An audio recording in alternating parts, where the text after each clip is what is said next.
दोस्तों आज के टाइम में आप सभी लोगों ने यूसीसी का नाम बहुत ज़्यादा सुना होगा। यूसीसी यानी कि यूनिफॉर्म सिविल कोड। यूसीसी अपने आप में एक बहुत ही बड़ा कंट्रोवर्शियल एंड डिबेट का मुद्दा है। कई बार यूसीसी की वजह से सरकारें डगमगाती हुई और बनती हुई नजर आई हैं। जैसे कि 1985 में यूसीसी की वजह से राजीव गांधी की सरकार डगमगाई थी और 2024 के इलेक्शन में बीजेपी की गवर्नमेंट बनती हुई नजर आ रही है। यूसीसी अपने आप में एक ऐसा कानून है जिससे सबसे ज्यादा डर मुस्लिम कम्युनिटी को लग रहा है। All India Muslim personal law board, Jamiatul उलमा हिंद एंड मुस्लिम पॉलिटिशियंस सब अपने अलग अलग स्टेटमेंट दे रहे हैं। तो क्या यूसीसी एक ऐसा कानून है जिससे इंडिया के मुस्लिम या किसी और रिलीजन को डरने की जरूरत है? आइए जानने की कोशिश करते हैं इस वीडियो में। दोस्तों सबसे पहले तो मैं आप लोगों को बता देता हूँ what is uniform civil code. UCC अभी के लिए तो सिर्फ एक प्रपोजल है for all the citizens of India कि इंडिया के अंदर जितने भी लोग हैं, चाहे वो किसी भी रिलीजन से हो, किसी भी कास्ट से हो, किसी भी एथनिसिटी से हो, किसी भी ट्राइब से हो, सबके लिए एक ही कानून बनाया जाएगा and that is uniform civil code.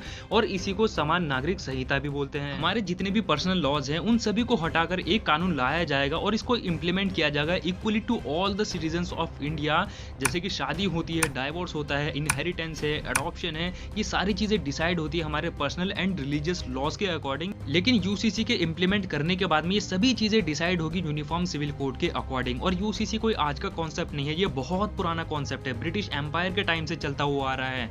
And हमारी आजादी के बाद भी जब इंडियन कॉन्स्टिट्यूशन बनाया गया है तो उसको भी कॉन्स्टिट्यूशन के अंदर रखा गया है आर्टिकल 44 के अंदर। और फाइनली ये डिसाइड किया गया जब हमारा देश इतना ज्यादा सक्षम हो जाएगा कि वो यूनिफॉर्म सिविल कोड को इजीली एक्सेप्ट कर सके, तब यूसीसी को इंप्लीमेंट कर दिया जाएगा। वैसे तो आज भी इंडिया में एक ही कानून को फॉलो किया जाता है। कोई रेप करता है, फ्रॉड करता है, किडनैपिंग करता है, सभी के लिए एक ही कानून है। कानून किसी को भी रिलीजन देख के सजा नहीं देता है। लेकिन आज के टाइम में हमारे देश के अंदर कुछ ऐसे religious and personal laws exist करते हैं जिनके ऊपर हमारे इंडियन कॉन्स्टिट्यूशन का कुछ भी कंट्रोल नहीं है। हमारे देश के अंदर जितने भी रिलीजन्स हैं, सिर्फ हिंदुइज्म को छोड़कर, चाहे वो क्रिश्चियंस हो, मुस्लिम्स हो, पारसीज हो एंड 600+ ट्राइबल ग्रुप्स, सबके अपने अलग अलग पर्सनल लॉज एग्जिस्ट करते हैं। अब हिंदूज के पर्सनल लॉज इसलिए एग्जिस्ट नहीं करते बिकॉज 1955 के टाइम पे हिंदू कोड बिल लाया गया था जिसके अकॉर्डिंग हिंदूज के पर्सनल लॉज को खत्म कर दिया गया था और इसी के अंदर ही बुद्धिस्ट, जैनिज्म एंड सिख्स को भी इंक्लूड किया गया था। यूसीसी इंप्लीमेंटेशन के बाद में रिलीजियस लॉज के अंदर कुछ इस तरह के चेंजेस आएंगे, जैसे कि एक मुस्लिम मैन को 4 शादियां करना अलाउड है, यूसीसी के बाद में वो सिर्फ एक ही शादी कर पाएगा। डाइवोर्स के केस में 3 बार तलाक बोला और काम खत्म, लेकिन यूसीसी के अकॉर्डिंग एक प्रॉपर कोर्ट का प्रोसीजर फॉलो करना पड़ेगा। इस्लामिक लॉज में एक डाइवोर्स वुमेन को मंथली एलिमनी देना अलाउड नहीं है, लेकिन यूसीसी के अकॉर्डिंग मंथली एलिमनी देना कंपलसरी होगा। इस यूनिफॉर्म सिविल कोड से सबसे ज्यादा परेशान मुस्लिम कम्युनिटी है, लेकिन मुस्लिम कम्युनिटी को जरूरत भी है यूनिफॉर्म सिविल कोड की। आइए मैं आप लोगों को शाहबानो केस बताता हूँ। शाहबानो की शादी 1932 में मोहम्मद अहमद खान से हुई, जो कि इंदौर के काफी जाने माने एडवोकेट थे। 5 बच्चे भी हुए और शादी के 14 साल बाद अहमद खान ने 1946 में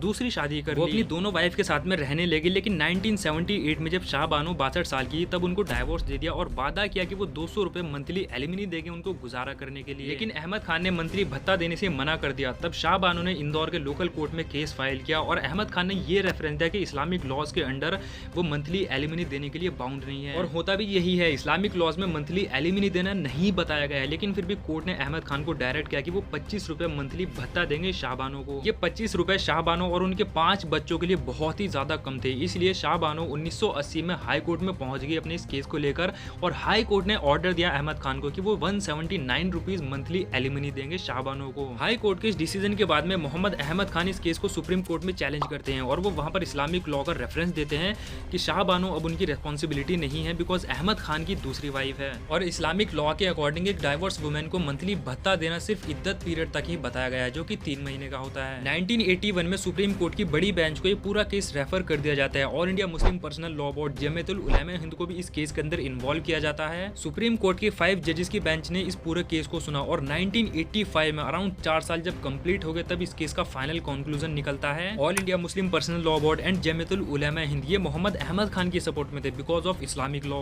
फाइनली 1985 में सुप्रीम कोर्ट अपना ऑर्डर सुनाती है और जो ऑर्डर 1980 में हाई कोर्ट ने दिया था उसी को कंटिन्यू रखती है एंड थोड़े बहुत इंक्रीमेंट एलिमनी में कर देती है। और सुप्रीम कोर्ट का एक जजमेंट यहाँ से ये भी आता है, जितनी भी डाइवोर्स लेडी होगी उन सभी को मंथली भत्ता देना कंपलसरी कर दिया है सभी हस्बैंड के लिए, जब तक वो लेडी अपना गुजारा करने के लिए खुद से सक्षम ना हो जाए, चाहे वो किसी भी रिलीजन से हो, चाहे किसी भी कास्ट से हो। तो दोस्तों मैं आप लोगों से पूछता हूँ, इन सब चीजों को मद्देनजर रखते हुए क्या आप लोगों को जरूरत फील नहीं होती यूसीसी की? भाई मुझे तो बहुत ज्यादा होती है फॉर द मुस्लिम कम्युनिटी। और अब आप में से बहुत सारे लोग बोल रहे होंगे कि ये यूसीसी तो सिर्फ एक पॉलिटिकल एजेंडा है। देखिए पॉलिटिकल एजेंडे के साथ साथ यूसीसी एक अपना अलग रोल प्ले करता है। यूनिफॉर्म सिविल कोड कर्नाटक का हिजाब केस के बाद में बहुत ज्यादा चर्चा में आया है और उससे पहले भी 2019 और 20 में इसको पार्लियामेंट के अंदर प्रपोज किया गया है, लेकिन बिना किसी इंट्रोडक्शन के विड्रॉ कर दिया गया है। और इससे कई दशकों पहले यानी कि 1947 में नेहरू गवर्नमेंट ने इस बिल को प्रपोज किया था पार्लियामेंट के अंदर और बी आर अम्बेडकर को इसका इंचार्ज बनाया गया था डिटेल्स प्रोवाइड करने के लिए, एंड बी आर अम्बेडकर ने इसको सपोर्ट भी किया था।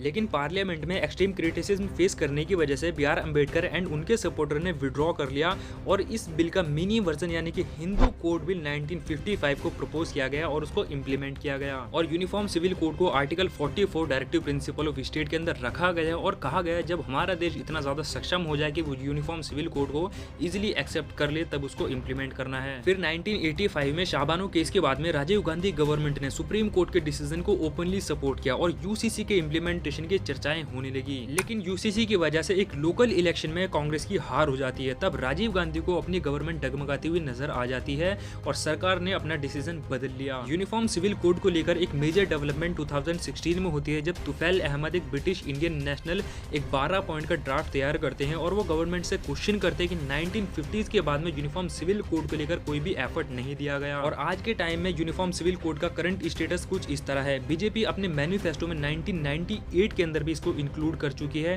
2019 में इसको पार्लियामेंट के अंदर प्रपोज किया गया लेकिन विड्रॉ कर लिया गया। अगेन 2020 में फिर से इसको पार्लियामेंट में प्रपोज किया गया लेकिन विदाउट एनी इंट्रोडक्शन इसको फिर से विड्रॉ कर लिया जाता है और इसका रीजन बीजेपी एंड आरएसएस के डिफरेंसेस को बताया जाता है। लेकिन दोस्तों आज के टाइम को देखते हुए ये बिल्कुल लगभग कंफर्म ही है कि 2024 के इलेक्शन के बाद में यूनिफॉर्म सिविल कोड को इंप्लीमेंट कर दिया जाएगा। लेकिन किस बेसिस पे इंप्लीमेंट किया जाएगा, समाज सुधारने की वजह से इंप्लीमेंट किया जाएगा या फिर एक पॉलिटिकल एजेंडा की तरह इंप्लीमेंट किया जाएगा, इस चीज के ऊपर अभी भी डिबेट का मुद्दा बना हुआ है। दोस्तों यूसीसी जितना सुनने में आसान लगता है उतना ही ज्यादा कॉम्प्लेक्स है। हमारे देश के अंदर इतने ज्यादा रिलीजन एग्जिस्ट करते हैं, अराउंड 645 से भी ज्यादा ट्राइब्स हमारे देश के अंदर हैं। इन सभी रिलीजियंस के पर्सनल लॉज एंड ट्राइब्स के पर्सनल लॉज को एक ही जगह कंबाइन करते हुए यूनिफॉर्म सिविल कोड को फॉर्म किया जाएगा और इतने सारे रिलीजन, इतनी सारी ट्राइब्स, इतनी सारी एथनिसिटी होने के बाद एक यूनिफॉर्म लॉ बनाया जाएगा ताकि सबको इक्वल राइट्स मिल सके और इक्वल राइट्स मिलना ही एक बहुत बड़ा टास्क है। दोस्तों ये सारी बात तो हो गई यूनिफॉर्म सिविल कोड की, लेकिन यूसीसी के इंप्लीमेंट के बाद में भी एक चीज ऐसी है जो चेंज नहीं होगी क्योंकि वो एज अ सोसाइटी तो बहुत ज्यादा गलत माना जाता है लेकिन इंडियन कॉन्स्टिट्यूशन के अकॉर्डिंग वो क्राइम नहीं है। और वो चीज है दोस्तों live in relationship and extra marital affairs. Extra marital affairs पहले मेंस के लिए क्राइम था, सिर्फ मेंस के लिए, वुमेन्स के लिए नहीं था। लेकिन जेंडर इनइक्वालिटी की वजह से सुप्रीम कोर्ट ने सेक्शन 497 को डिसॉल्व कर दिया और आज के टाइम में लिव इन रिलेशनशिप और एक्स्ट्रा मैरिटल अफेयर्स के ऊपर कोई भी प्रोविजन नहीं है कि इनको क्राइम कंसीडर किया जाए। लेकिन इस्लामिक लॉज के अंदर live in relationship and extra marital affairs को क्राइम कंसीडर किया जाता है आज भी और दोनों के लिए सेम सजा है, मैन के लिए भी और वुमेन के लिए भी। तो इन्हीं कुछ पॉइंट की वजह से मुझे कहीं कहीं पर इस्लामिक लॉ ज्यादा सही लगता है, कहीं पर अपना इंडियन सिविल लॉ ज्यादा सही लगता है। और अगर यूसीसी को इंप्लीमेंट भी नहीं किया जाए तो इस्लामिक लॉ को ही रिफॉर्म कर देना चाहिए और जो इस्लाम के अंदर 4 शादियां करना अलाउड है उनको बैन कर देना चाहिए, लेकिन एक्स्ट्रा मैरिटल अफेयर्स को भी बैन करना चाहिए बिकॉज सेक्स के लिए तो सब लोग कुछ ना कुछ करते ही हैं। कोई सेक्स के लिए शादी करता है और फिर शादी नहीं करेंगे तो एक्स्ट्रा मैरिटल अफेयर्स के अंदर इन्वॉल्व होंगे, जो कि भाई मेरे अकॉर्डिंग तो एक बहुत बड़ा क्राइम है। तो दोस्तों इसी तरह के और भी कई सारे मुद्दे हैं हमारी सोसाइटी के अंदर बात करने के लिए, डिबेट करने के लिए। आई होप कि आज की वीडियो आप लोगों को बहुत ज्यादा पसंद आई होगी। वीडियो पसंद आए तो वीडियो को ज्यादा से ज्यादा शेयर करो, लाइक करो, चैनल को सभी लोग सब्सक्राइब करो। बाय, जय हिंद, जय भारत।